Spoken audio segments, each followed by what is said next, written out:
प्रिय विद्यार्थियों, सुमन हिंदी क्लासेज में मैं सुमन धानिया, सहायक आचार्य हिंदी, आप सबका हार्दिक स्वागत करती हूँ। आज के इस वीडियो में हम देवदारू, जो कि एक ललित निबंध है आचार्य हजारी प्रसाद द्विवेदी जी का, उस पर चर्चा करेंगे और आचार्य हजारी प्रसाद जी के व्यक्तित्व एवं कृतित्व पर भी चर्चा करेंगे। आचार्य हजारी प्रसाद द्विवेदी का जन्म 1907 ईस्वी में हुआ था और इनका देह अवसान 1979 ईस्वी में। भारतीय संस्कृति और समाज की पृष्ठभूमि में प्रत्येक विषय को देखकर और तदनुसार उसी के अनुसार आलोचना करने वाले हिंदी आलोचकों में आचार्य हजारी प्रसाद जी का जो स्थान है वो शीर्षस्थ है। उन्होंने सामान्यतः गुप्त काल से लेकर और मुगलों के आगमन तक के भारत की जो संस्कृति है और इतिहास की चेतना को आधुनिक समाज और संस्कृति के परिप्रेक्ष्य में इन्होंने ललित और आलोचनात्मक दोनों प्रकार के निबंधों का सृजन किया। अब ये ललित निबंध क्या होते हैं? ललित निबंध वो होते हैं जो भावात्मक और विचारात्मक जो निबंध हैं उन दोनों का मिश्रित रूप जो होता है उसी को ललित निबंध कहते हैं। यानी इनमें भावना, कल्पना और अनुभूति के साथ साथ व्यक्तिक रंग भी होता है, यानी लेखक का के व्यक्तित्व का प्रभाव भी इसमें आता है। इन निबंधों का जो विकास है वो काव्यात्मक सरसता है उससे युक्त एवं हास्य व्यंग से पोषित, यानी जो ललित निबंध है उसमें व्यंग का पुट भी और इसमें जो ये ललित निबंध है पूर्णतः लेखक के व्यक्तित्व और उसके अभिरुचि है उसके दर्पण होते हैं। इनको लिखने के लिए विचार, मस्ती, घुमक्कड़वर्ती, लोक जीवन से जुड़ाव, जातीय गौरव की पहचान आवश्यक है। ललित निबंधों का जो अपरिहार्य तत्व है, यानी जिस तत्व को इनसे अलग नहीं किया जा सकता वो तत्व है रसानुभूति। इन निबंधों में भाव और विचारों का जो आवेग होता है वो विशेष होता है। ये निबंध पाठकों को रस की अनुभूति के साथ साथ जो बौद्धिक शांति है वो भी प्रदान करते हैं। अतः समकालीन जो निबंध है उनमें कल्पना, भावना, तर्क, अनुभूति, ईमानदारी, करुणा के साथ साथ हास्य व्यंग का पुट है उन्हें विशिष्ट बना देता है। और जो ललित निबंधकार हैं उनमें विशेष रूप से आचार्य हजारी प्रसाद द्विवेदी शीर्षस्थ स्थान पर हैं। इनको इसमें प्रथम स्थान मिला है, ये मानो। आचार्य हजारी प्रसाद द्विवेदी को आलोचक के रूप में तो सभी जानते हैं, किंतु वास्तव में वो रसमर्मक थे, रस के जानकार थे। उन्होंने जहाँ कहीं भी सुंदरता को देखा है वहाँ उनका हृदय रीझ गया। गवेषणा और विवेचना इनकी लेखन शैली की प्रमुख विशेषता। आचार्य शुक्ल की शैली में गुम्फन है, द्विवेदी जी की शैली में विशद व्यापकता है। यानी आचार्य जो शुक्ल जी हैं उनकी शैली में संक्षिप्तता है, संकुचन है, लेकिन आचार्य हजारी प्रसाद द्विवेदी जी की शैली में व्यापकता है। उन्होंने हिंदी साहित्य की भूमिका के अंतर्गत शोध पर रक्षा लिया, जैसे वो उस पर शोध कर रहे हैं, खोज कर रहे हैं। हजारी प्रसाद द्विवेदी जी इतिहास के रुचिर प्रसंगों को जब भाव को भाषा में प्रकट करते हैं तो उनकी लेखनी से रस की अखंड स्रोत सुनी बहने लगती है। उनकी रचनाओं में आलोचनात्मक एवं रसात्मक प्रतिभा का अद्भुत समन्वय हुआ है। जो उनकी रचनाएं हैं हजारी प्रसाद द्विवेदी जी की, उनमें आलोचनात्मकता एवं रचनात्मकता दोनों का अद्भुत समन्वय है। उनके ललित निबंध व्यक्तित्व की अभिव्यंजना की दृष्टि से अत्यंत समृद्ध है और उनकी मानवीय चेतना अतीत के प्रसंगों को भी वर्तमान के युग बोध से संबंधित कर देती है। इससे इनके निबंध प्रासंगिक बने रहते हैं। यानी उनके जो निबंध हैं उनमें जो उनकी मानवीय चेतना है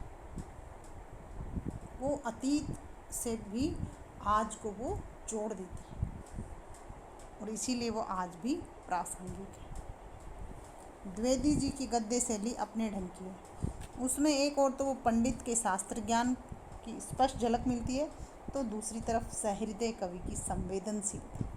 देखिए किस तरह से अद्भुत संगम है कि एक तरफ तो वो प्रकांड पंडित की झलक मिलेगी और दूसरी तरफ आपको सहृदय कवि की संवेदनशीलता भी मिलेगी। संस्कृत के विद्वान होने के कारण उनके निबंधों में समस्त जो पदावलियाँ हैं तत्सम शब्दावली का प्रयोग हुआ है और कई कई जगह फक्कड़पन, मस्ती में मिजाज, विनय और निराभिमान भी दिखाई देता है। द्विवेदी जी हिंदी साहित्य के निबंधकारों के रूप में पर्याप्त महत्व रखते हैं। एक निबंधकार के रूप में द्विवेदी जी का बहुत ही आचार्य हजार प्रसाद द्विवेदी संस्कृत के प्रकांड पंडित थे तथा उन पर रविंद्रनाथ टैगोर और गांधी जी का प्रभाव था। वे अपने वैदुष्य और चिंतन को अपने निबंधों में बड़ी आत्मीयता के साथ व्यक्त करते हैं। वो किस तरह से विद्वान थे और उनका जो चिंतन करने की जो प्रवृत्ति थी वो उनके निबंधों में झलकती है। उनका इतिहास और संस्कृति बोध बहुत विराट, व्यापक और समन्वयकारी, यानी उनका इतिहास के कितने जानकार थे और अपनी संस्कृति को बड़े करीब से जानते थे। इन सब का जो समन्वय है वो उनके निबंधों में बड़े ही सुंदर ढंग से मिलता है। उपन्यासों तथा उनके निबंधों में उनकी ऐतिहासिक और सांस्कृतिक दृष्टि बड़े सहज तरीके से व्यक्त हो जाती है। उनकी आलोचनाएं भी उनकी सांस्कृतिक बोध से संपुष्ट है। इसलिए वो आधुनिक हिंदी के सर्वश्रेष्ठ आलोचकों, उपन्यासकारों तथा निबंधकारों में अग्रणी स्थान रखते हैं। यानी उन्होंने बहुत सारी आलोचनाएं भी लिखी, उपन्यास लिखे और निबंध भी लिखे और उन सब में उनका अग्रणी स्थान है। आचार्य हजार प्रसाद द्विवेदी जी के जो लिखे हुए जो निबंध हैं उनमें है प्रमुख है अशोक के फूल, हमारी साहित्य समस्याएं, साहित्य का मर्म, आधुनिक हिंदी साहित्य पर विचार और वितर्क, कल्पलता, विचार प्रवाह, साहित्य सहचर आदि इनके निबंध। इसी के अतिरिक्त बाण भट्ट की आत्मकथा, इनका जो उपन्यास है वो बहुत ही प्रसिद्ध है। चारुचंद्रलेख और पुनर्नवा, ये इनके उपन्यास है। हिंदी साहित्य की भूमिका और हिंदी साहित्य का आदिकाल भी इनके प्रसिद्ध ग्रंथ है। अब हम जो इनका निबंध है देवदारू, यह आचार्य प्रसाद द्विवेदी जी का एक प्रतिनिधि ललित निबंध है। तो ललित निबंधों पर अभी हमने चर्चाएं की थी कि जो ललित निबंध जो हैं वो विचारात्मक और भावात्मक निबंधों का मिश्रण होते हैं, जिससे उनका संस्कृत पांडित्य, संस्कृति वैदुष्य प्रेम, इतिहास बोध, अभिव्यक्ति की परिनिष्ठा और शैली का प्रकटपन अपने उत्कर्ष पर है। इस निबंध में उनका आचार्य प्रसाद द्विवेदी जी का संस्कृति वैदुष्य यानी संस्कृति के प्रति उनकी जानकारी और उनका किस तरह से संस्कृति प्रेम इस देवदारू निबंध में व्यक्त हुआ।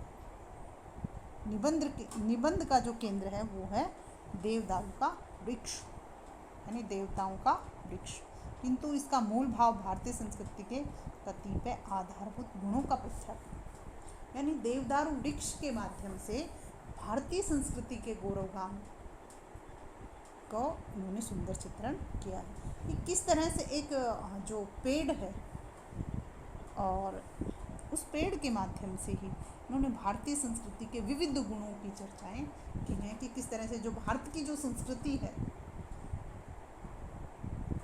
वो भी उस देवदारू के वृक्ष के समान ही चारों तरफ फैली हुई। जिस तरह से जहाँ बैठकर वो निबंध लिख रहे थे तो उस समय लेखक लिखते हैं कि मेरे चारों तरफ देवदारू के वृक्ष हैं और इतने ऊंचे ऊंचे गगनचुंबी ये वृक्ष हैं, ऐसा लग रहा है जैसे आसमान को छूने वाले हैं।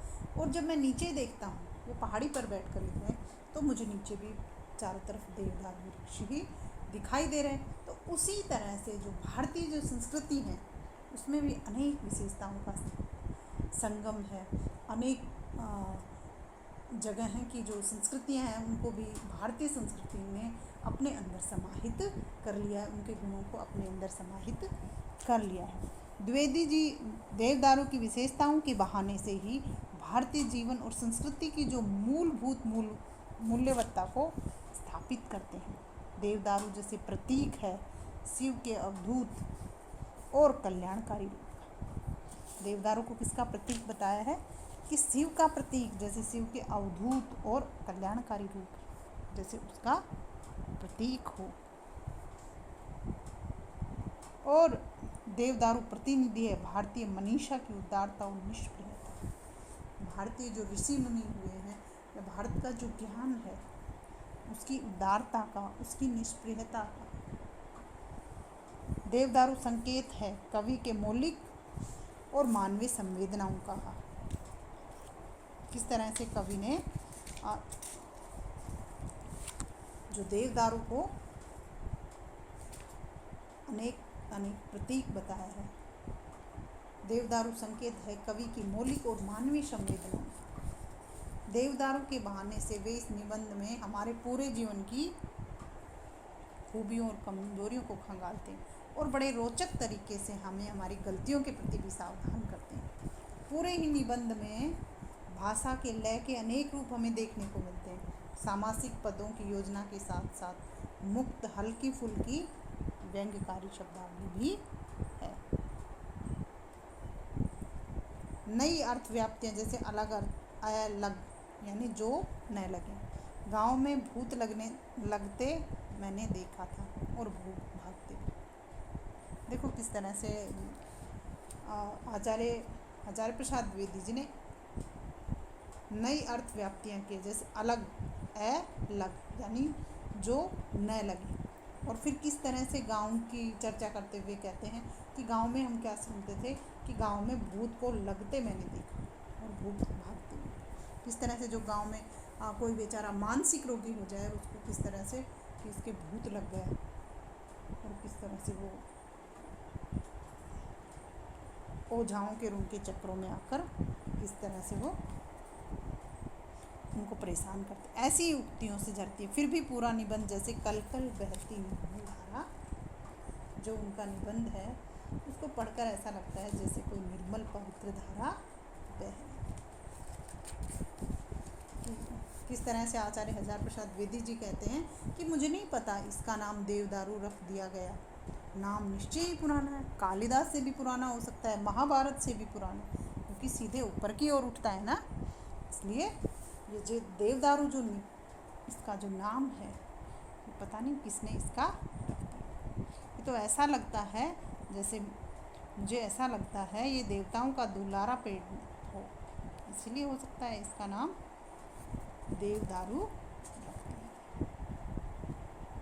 और आगे क्या कह रहे हैं कवि कि जहाँ बैठकर लिख रहा हूँ वहाँ से और ऊपर और नीचे पर्वत पृष्ठ पर देवदारू वृक्षों की सोपान परंपरा से दिख रही है, जैसे सीढ़ियाँ हों।